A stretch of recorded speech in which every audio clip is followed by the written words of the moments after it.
Thank you sir. Okay, र आज हामी अब वर्णविन्यासका नियम अन्तर्गत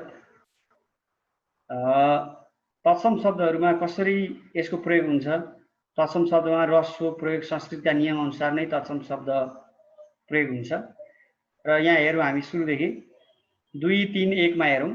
द्वि, यो दि मात्रै छ, यहाँ व छुटेको छ। द्वि र त्रि भएका शब्दको सुरुमा ह्रस्व लेखिन्छ, जस्तै द्वितीय, द्विभाव, द्विभाव भनेको दुईटा हात भएको, त्यस्तै द्विमुख, त्यस्तै त्रिकोण, त्रिदेव, त्रिशूल। यो त्रिजटा हो है, ख्याल गर्ने। यो वि, यो व भएछ, ख्याल गर्ने। त्रिजटा, त्रिभुवन, त्रिशङ्कु, त्रिफला, त्रिफिटक।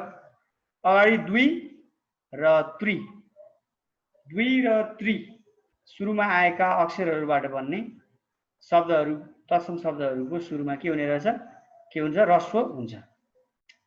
त्यस्तै 2, 3, 2 मा हेर। उत, उप, दुर, दुस, नि, निर, निस, बि, सु। उपसर्ग लागेका शब्दहरूको सुरुको इकार उकार ह्रस्व हुन्छ। जस्तै उदाहरणको लागि यहाँ हेर सबैले, उत्पत्ति, उन्नति, उपकार, दुर्गति, दुर्व्यवहार, दुस्साहस, निर्माण, निष्कर्ष, नियोग, निस्तेज, निश्चय, विशेष, सुमार्ग, सुकुमार, विमान, सुनाम, निगम जस्ता शब्दहरू है। र 2, 3, 3 मा हेर्ने एकचोटि। अति, यहाँ केही उपसर्गहरू दिएका छन्, फरक रङमा छन्। अति, अधि, अनु, अभि, प्रति, परि। उपसर्ग लागेका शब्दहरूको बीचको इकार र उकार ह्रस्व लेखिन्छ। जस्तै उदाहरणको लागि हेर्नु तिमीहरूले, अतिरिक्त, अतिरथी, अतिरिक्त, अधिकार, अधिपति, अनुशासन, अनुभव, अभिनय, अभिवक्ता, प्रतिकार, प्रतिनिधि, परिचय, परिकल्पना। त्यस्तै अर्को हेर्ने 2, 3, 4 मा इक, इक प्रत्यय, इका, इत, इम, इमा, इष्ट र उक प्रत्यय लागेका शब्दहरूको बीचको इकार उकार ह्रस्व हुन्छ। जस्तै उदाहरणको लागि यहाँ हेरौँ है, सजिलो छ। सामाजिक, भाषिक, गायिका, बालिका, त्यस्तै पठित, लिखित, सञ्चित, रक्तिम, स्वर्णिम, त्यस्तै गरिमा, महिमा, नीलिमा, कनिष्ठ, वरिष्ठ, गरिष्ठ, कामुक, भावुक। यी शब्दहरू जति पनि छन्, यी शब्दहरूको बिचमा इकार उकार ह्रस्व हुन्छ। र त्यस्तै हेर्ने 2, 3, 5 मा ता, त्व प्रत्यय लागेर बन्ने शब्दको प्रत्यय भन्दा अगाडिको इकार ह्रस्व हुन्छ। जस्तै उपयोगिता, ता भन्दा अगाडि इ आएको छ, ह्रस्व, उपयोगिता। त्यस्तै आज्ञाकारिता, प्रभावकारिता, ओजस्विता, सहकारिता, स्वामित्व, स्थायित्व, ऋषित्व, मन्त्रित्व। यहाँ अपवादमा कालो रङमा देखिएको छ, सतीत्व र स्त्रीत्व भनिएको छ। यी दुईटा शब्द अपवादमा पर्छन्।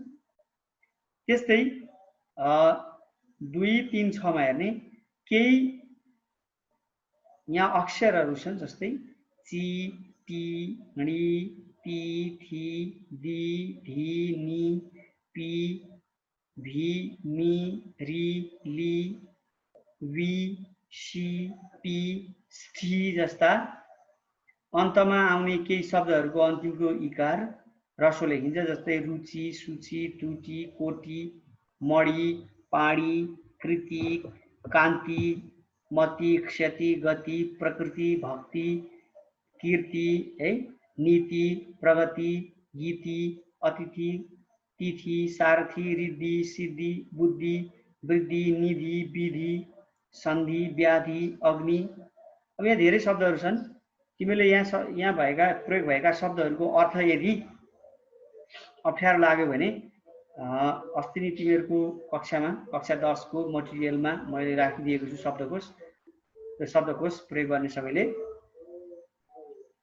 र नेपालीमा अन्तिममा हेर्ने द्रष्टव्यमा, नेपालीमा प्रचलित अञ्जली जस्तै श्रद्धाञ्जली, आवली शब्दावली पदावली, ग्रन्थि मनोग्रन्थि, अनि त्यस्तै युवती श्रेणी सूची औषधि शब्दहरूको अन्तिमको इकार चाहिँ दीर्घ नै लेखिन्छ भनेको छ।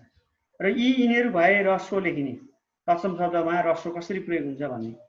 र अब अर्को छ दीर्घ, धेरै छैन तत्सम शब्दमा दीर्घ प्रयोग हेर्ने।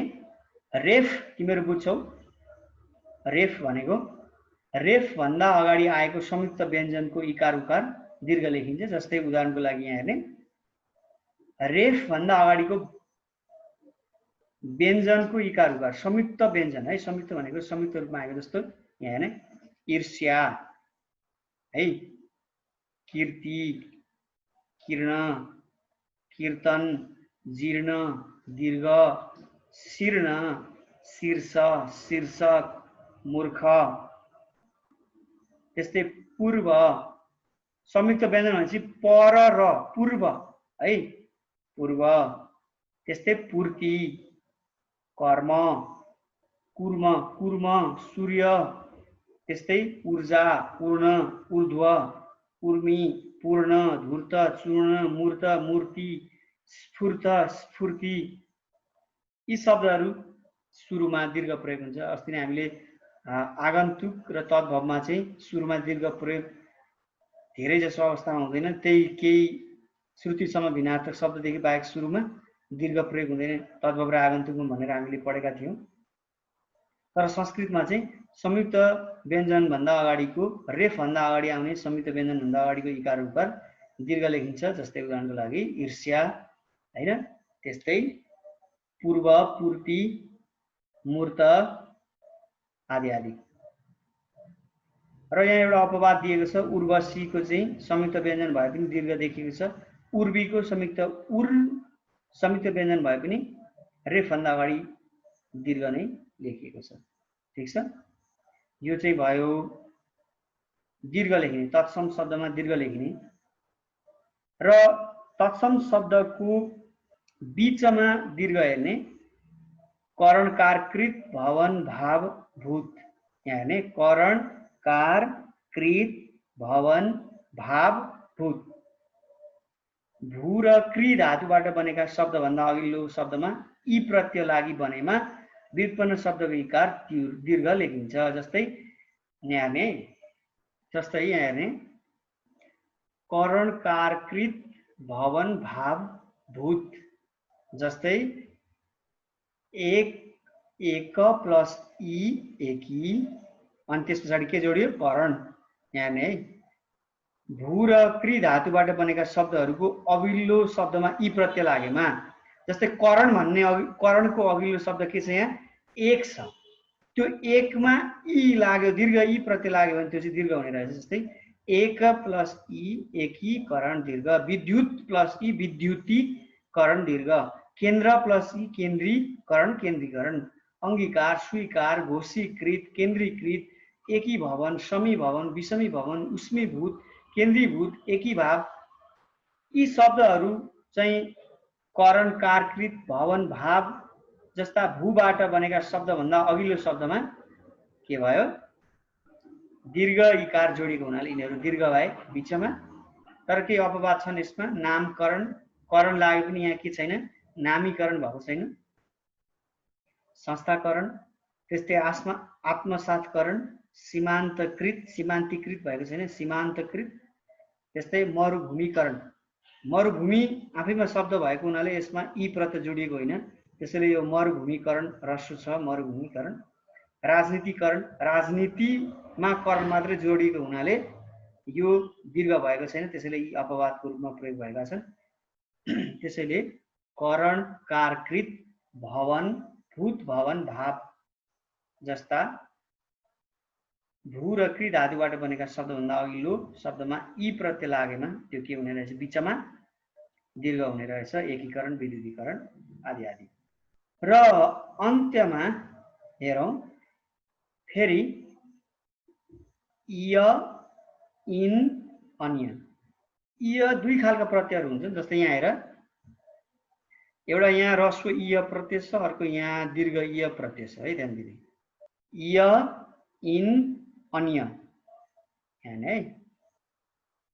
इय, इन, अन्य प्रत्यय लागेर बनेका शब्द सो प्रत्यय सम्बन्धित इकार चाहिँ दीर्घ लेखिन्छ। जस्तै आत्म प्लस इय आत्मीय, केन्द्र प्लस इय केन्द्रीय, क्षेत्र प्लस इय क्षेत्रीय, प्रान्त प्लस इय प्रान्तीय, भवदीय, संसदीय, स्वर्गीय, वर्गीय, दलीय, प्राचीन, नवीन, सर्वाङ्गीण, ग्रामीण, युगीन, माननीय, पूजनीय, दर्शनीय, दयनीय, वन्दनीय, द्वितीय, तृतीय, यी शब्दहरूको बिचमा चाहिँ के हुने रहेछ?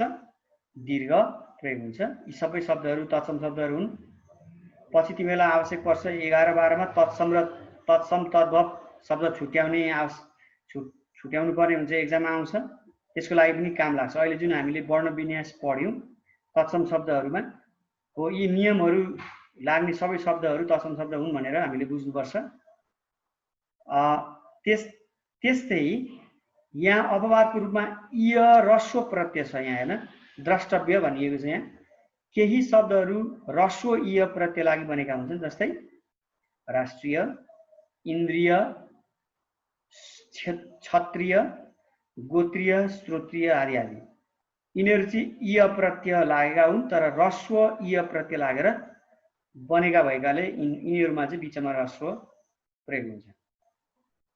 2-4-4 हेर्ने, मति, वति, वि, ई प्रत्यय लागेका शब्दको अन्तिममा दीर्घ हुन्छ। र अन्तिममा दीर्घ हेर्ने, अब तत्सम शब्दहरूको अन्तिममा दीर्घ मति, वति, वि, ई प्रत्यय लागेका शब्दहरूको अन्तमा के हुन्छ?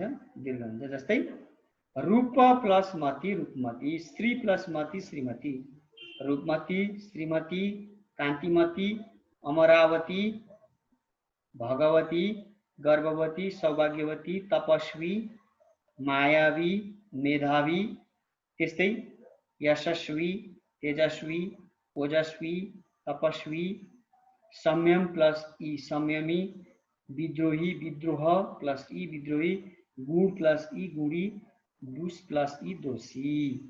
यसरी मति, वति, वि, ई प्रत्यय लागेर शब्दको अन्तमा दीर्घ लेखिन्छ। यसरी प्रत्यय लाग्ने शब्दहरूमा जस्तै उदाहरणको लागि यहाँ दिएको छ। र त्यस्तै 2-4-5 मा हेर्नु, स्त्रीलिङ्गी शब्दहरूको अन्तिमको इकार दीर्घ लेखिन्छ। अस्ति नै हामीले पढेका थियौं तद्भव र आगन्तुक शब्दमा पनि। तद्भव र आगन्तुक शब्दहरू विशेष गरी नेपाली शब्दहरू तद्भव र आगन्तुक शब्दहरू जो स्त्रीलिङ्गी छन् तिनीहरूको अन्तिममा इकार छ भने के हुन्छ? इकार र उकार दीर्घ हुन्छ भनेका थियौं हामीले तद्भव शब्दहरूमा भनेर। जस्तै श्रीमती हैन, त्यस्तै श्रीमती, नातिनी, बहिनी, दिदी, भाउजू भनेका थियौं। त्यस्तै तत्सम शब्दमा पनि स्त्रीलिङ्गी शब्दहरूको अन्तिमको इकार चाहिँ यहाँ दीर्घ लेखिन्छ। जस्तै उदाहरणको लागि ईश्वरी, देवी, कुमारी, लक्ष्मी, त्यस्तै पार्वती, काली, भगिनी, पार्वती, गौरी, पाण्डवी, द्रौपदी आदि आदि। त्यसैले तत्सम शब्दमा पनि स्त्रीलिङ्गी शब्दको अन्तिमको इकार दीर्घ प्रयोग हुने रहेछ। र अन्त्यमा एकाक्षरी शब्दको इकार दीर्घ लेखिन्छ है। अब हेर्ने, श्री, स्त्री, धी, ही, भो, एकाक्षरी शब्दको इकार दीर्घ लेखिन्छ। र यसरी हामीले तद्भव, आगन्तुक र तत्सम शब्दमा कसरी कसरी ह्रस्व दीर्घको सुरु, बिचमा, अन्त्यमा प्रयोग हुन्छ भन्ने पढ्यौं। त्यस्तै तत्सम शब्दमा पनि हामीले पढ्यौं है। र अब हामी आउने जुन मंगलबार क्लास हुनेछ त्यो क्लासमा तिमीहरूले पाठ 1 जुन छ त्यो पाठ 1 को लामो प्रश्नको उत्तर तिमीहरूले लेखेर ल्याउनु पर्ने छ। र म तिमीहरूलाई कतिपयलाई पढ्न लगाउँछु त्यो, अनि ठिक छ कि छैन त्यति बेरै तत्कालै म तिमीहरूलाई केही सुझाव सल्लाहहरू दिनेछु। सबैले त्यो एउटा लङ क्वेसन लेखेर तयार गर्ने, आउने मंगलबार त्यसको बारेमा छलफल गरौँला। त्यो कसरी लेख्ने भन्ने सवालमा अस्ति नै हामीले एउटा क्लासमा पढेका छौँ र त्यसको सामग्री पनि तिमीहरूको कक्षा 10 को क्लासको मटेरियल सेक्सनमा छ, तिमीले गएर हेर्यो भने त्यहाँबाट डाउनलोड गर्न सक्छौ, हेर्न सक्छौ। तिमीले 9 मा पनि सिकेका छौ। त्यसैको आधारमा एउटा विवेचनात्मक प्रश्न उत्तर गर्ने। त्यो प्रश्न चाहिँ कस्तो छ भन्दाखेरि लङ्कामा शासन नगरिकन राम अयोध्या फर्किनु पर्ने कारण के छ भन्ने यस्तै खालको छ एउटा विवेचनात्मक प्रश्नको उत्तर। तिमीले तयार गरेर आउने सबैले। म एकचोटि तिमीले लेखेको कुरा तिमीले त्यो उसमा पोस्ट गर्यो भने पनि हुन्छ, र म केहीलाई चाहिँ पढ्न पनि लगाउँछु कसरी लेखेका रहेछौ भन्नको लागि। अनि त्यस पछाडि अब आउने मङ्गलबार होइन, अब अर्को हप्तादेखि चाहिँ हामी पाठ 2 पढ्नेछौँ हामी। र त्यो पाठ 2 मा सन्तुष्टि भन्ने कविता छ, अनुष्टुप छन्दमा रहेको कविता, भरतराज पन्तले लेखेको कविता। नैतिकतासँग सम्बन्धित, मान्छेले जीवनमा नैतिकताका कुराहरूलाई कसरी पालना गर्नुपर्छ भन्ने सम्बन्धमा केही कुराहरू त्यहाँ उल्लेख गरिएको छ। अनि सन्तुष्ट रहन के गर्नुपर्छ भन्ने कुरा पनि त्यस कवितामा भनिएको छ। तिमीले त्यो कविता राम्रोसँग पढ्नु, अनि शब्द अर्थ पनि पढ्नु। शब्द अर्थ पनि म सोध्नेछु, ख्याल गर्ने। शब्द अर्थ नसोधेको धेरै भयो। अनि त्यहाँ दायाँ बायाँ किताब राखेर हेरेर भन्न पाइँदैन, यहाँबाट म थाहा पाइहाल्छु। अनि युट्युबमा तिमीहरूले गएर हेऱ्यौ भने यो जन्मभूमि एनसिडीमा गएर हेऱ्यौ भने जन्मभूमि के अरे सन्तुष्टि भन्ने कविताको लय वाचन पनि छ, त्यसलाई राम्रोसँग व्याख्या विश्लेषण गरिएको पनि छ, त्यो पनि हेर्नु, ताकि क्लासमा मैले सिकाउँदाखेरि सजिलैसँग सहजै रूपमा बुझ्न सकियोस्। पूर्व तयारी स्वरूप त्यति अध्ययन गर्ने। र आज गुरु पूर्णिमाको दिन तिमीलाई थाहा छँदैछ, व्यास ऋषिको जन्मदिनलाई पारेर गुरु पूर्णिमा हामी मनाउने गर्दछौँ। महाभारतका रचयिता रचनाकार भन्छौँ व्यास। तिनै व्यासको जन्म जयन्तीको अवसरमा आफूलाई शिक्षा दिने सबै गुरुहरूलाई सम्झिने दिन हो। हुन त जसले हामीलाई जीवनमा मान्छे बनाउँछन्, जो त्यो चाहे औपचारिक रूपमा विद्यालयमा अध्ययन, विद्यालय विश्वविद्यालयमा अध्ययन गराउने शिक्षा गुरुहरू, अथवा कुनै इन्स्टिट्युटमा सिकाउने गुरुहरू, वा अनौपचारिक रूपमा घरमा सिकाउने बुबा आमाहरू, दाजु दिदी होइन, कुनै पनि व्यक्तिहरूलाई विशेष रूपमा आभार प्रकट गर्ने र सम्झने दिन हो यो। किनभने हामी जबसम्म हामीलाई ज्ञान दिने व्यक्तिहरूप्रति ग्रेटफुल वा आभारी रहँदैनौँ तबसम्म हाम्रो ज्ञानको अर्थ रहँदैन। त्यसैले संसारका सम्पूर्ण विद्यार्थी शिक्षार्थी जति पनि मान्छेहरू सिक्ने कोसिस गर्दछन्, केही जान्ने कोसिस गर्दछन्, जीवनलाई सफल बनाउने कोसिस गर्दछन्, उनीहरूको जीवनमा गुरुको असाध्यै ठुलो महत्त्वपूर्ण भूमिका हुन्छ।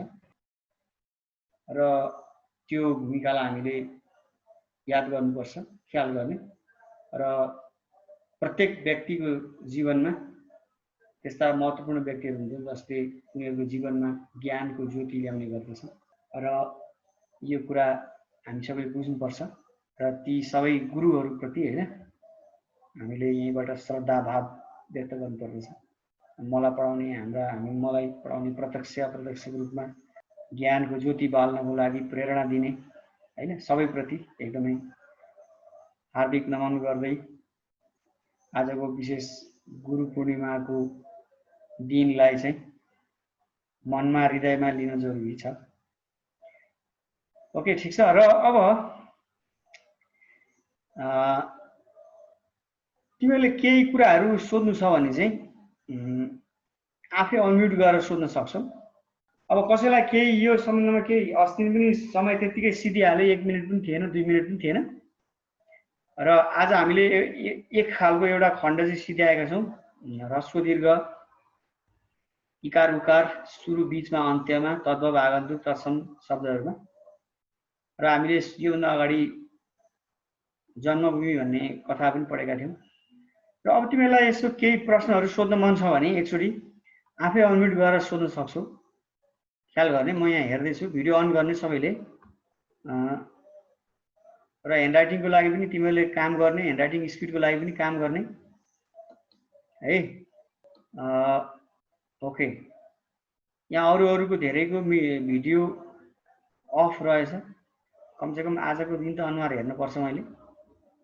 यो अङ्कितले भर्खर कपाल मिलाउँदैछ भर्खर।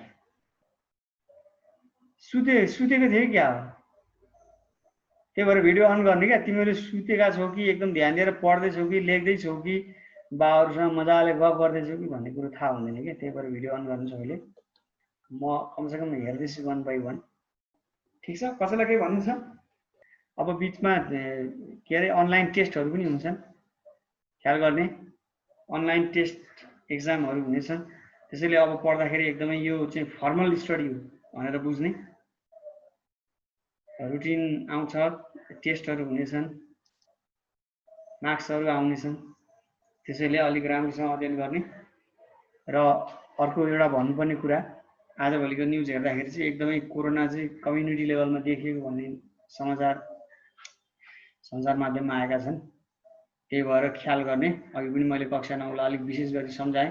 तिमीहरू आफू जुन घरमा बस्छौ त्यो घरका आफू मात्रै होइन, त्यो घरमा बस्छ सबै, 3 तला 4 तला 5 तला कति तला घरमा बस्छौ, जति तला घरमा बसे पनि त्यो घरमा बस्ने सबैजना मान्छे चाहिँ सुरक्षित हुनु पर्यो। सेनिटाइजर एकदम गोजीमा बोकेको हुनु पर्यो। सम्म भएसँग पन्जा त छोड्ने कुरै भएन। बाहिर हिँड्दाखेरि मास्क N95 के भन्छन् त्यो सुरक्षित मास्क लगाएर एकदम बाटोमा हिँड्ने। धेरैसँग टचको 2 मिटर सामाजिक दूरी के भन्छन् त्यो कायम गर्ने। अनि केही छोयो भने एकदम सेनिटाइजरले हात एकदम सफा गर्ने, कीटाणु निर्मूल गर्ने। किनभने अनफर्चुनेटली यदि त्यस्तो समस्या आइलाग्यो भने त्यो टोलमै समस्या हुन्छ। अनि क्वारेन्टिनमा बस्दाखेरि एकदमै गाह्रो हामीले देखेका छौँ, ख्याल गर्ने। त्यसैले सबैले सम्भव भएसम्म आफ्नो घरको परिवारका सदस्यहरूलाई एकदमै घर प्रवेश गर्नुभन्दा अगाडि एकदम सुरक्षित तरिकाले, कसरी हुन्छ यो सङ्कटको यो महामारीको समयमा आफूलाई एकदम सुरक्षित राख्दै अध्ययन गर्ने कामलाई पनि यो जुन छ यसलाई पनि अगाडि एकदम बढाउनुपर्छ। ठिक छ कि छैन? ओके, र त्यो अस्ति नै हामीले जुन भनेका थियौँ प्रश्न, लामो प्रश्न लेख्दाखेरि त्यो सुरुको अनुच्छेद एकदम मिलाएर बिचमा एकदम, र आफूले ओके 9 मिनट बाँकी छ। बाँकी आज त पुरै टाइम पुरै रह्यो। त्यही भएर आज तिमीहरूको बोल्ने पालो छ है, ध्यान दिने, बोल्ने नि। र त्यो प्रश्नको उत्तर लेख्दाखेरि तिमीहरूले माथिको सबै कुराहरूलाई एकदमै ब्यालेन्स मिलाएर त्यसमा चाहिँ उत्तरमा लेख्नुपर्ने कुराहरू व्याख्या, विश्लेषण, वर्ण विन्यास होइन, मौलिकता, सृजनात्मकता अनि निष्कर्ष। सुरुमा कविताको तिमीहरूलाई मैले पठाएको थिएँ नि, पहिलो अनुच्छेदमा यस्तो यस्तो हुन्छ, अनि पहिलो अनुच्छेदको अन्तिममा यस्तो हुन्छ, दोस्रो अनुच्छेदमा यस्तो हुन्छ, दोस्रो अनुच्छेदमा यसरी उत्तरले मागेको कुरा लेख्दाखेरि त्यो पाठमा उल्लेख भएका कुराहरूलाई यदि हामीले दोहोरो उदाहरणतिर इन्भर्टेड कमाभित्र राखेर हामीले त्यो प्रमाणसहित यदि एक्सप्लेन गऱ्यौँ भने चाहिँ हाम्रो लेखाइ चाहिँ एकदमै उच्च स्तरको हुन्छ। ख्याल गर्ने। प्याराग्राफ सेटिङ एकदमै मिलाउनुपर्छ, ह्यान्ड राइटिङ स्पिड एकदम बढाउनुपर्छ तिमीहरूले यो फुर्सदको समयमा विषयअनुसार। अनि सृजनात्मक हुनुपर्छ। निष्कर्षमा लेख्दाखेरि अब भाव, भाषा यी सबै कुराहरूलाई मिलाएर राम्रोसँग लेख्नुपर्ने हुन्छ। र यो जुन हामीले वर्ण विन्यास अध्ययन गऱ्यौँ त्यो पनि म तिमीहरूको कक्षा 10 को मटेरियल सेक्सनमा राखिदिन्छु, त्यो हेर्ने अनि अभ्यास गर्ने। अभ्यास गर्दै जाँदाखेरि एकचोटि मैले अस्ति नै के अरे अङ्कित यहाँ हेर्छु, उसले अस्ति पनि मैले उसको बारेमा भनेको थिएँ। उसले लेख्दाखेरि धेरै जसो चाहिँ बीचमा दीर्घ लेख्ने गर्दछ, चाहे त्यो क्रियापद होस् चाहे त्यो नाम होस् है। यहाँ एकचोटि अनम्युट गरेर आफै बोल्ने अङ्कित सङ्ग्रौला, किच्चा मात्रै हाँस्ने सर। अलिक मजाले बोल्ने है। बिचमा के नगर्ने अरे, आफूलाई मन लाग्ने हिसाबले दीर्घ नलेख्ने। बिचमा दीर्घ लेख्ने अस्ति नै हामीले पढ्यौँ नि, कोरीबाटी मिलिजुली तत्सम र आगन्तुकमा त्यस्तो हुन्छ। हजुर के सर अरे तद्भव र आगन्तुकमा त्यो प्रयोग हुन्छ। बिचमा कोरीबाटी मिलिजुली हाँसी खेली यस्ता समस्त शब्दहरूदेखि बाहेक अरूमा सुरु र बिचमा तद्भव र आगन्तुकमा के हुँदैन, दीर्घ हुँदैन। हजुर सर अनि तत्सम शब्दमा अघि हामीले हेर्यौँ करण, कार, कृत, भूत, भवन, भाव केन्द्रीकरण हैन, स्वीकृत यस्ता शब्दहरू। त्यस्तै अनिय, स्वर क्षेत्र केन्द्रीय, इय, अनिय, इय माननीय त्यस्ता प्रत्ययहरूमा चाहिँ दीर्घ बिचमा दीर्घ हुन्छ। क्रियापदहरू कुनैमा पनि बिचमा दीर्घ हुँदैन भनेर हामीले अस्ति नै पढ्यौँ। त्यो पढेको कुराहरूलाई चाहिँ अब इम्प्लिमेन्ट गर्ने, ठिक छ? हुन्छ सर।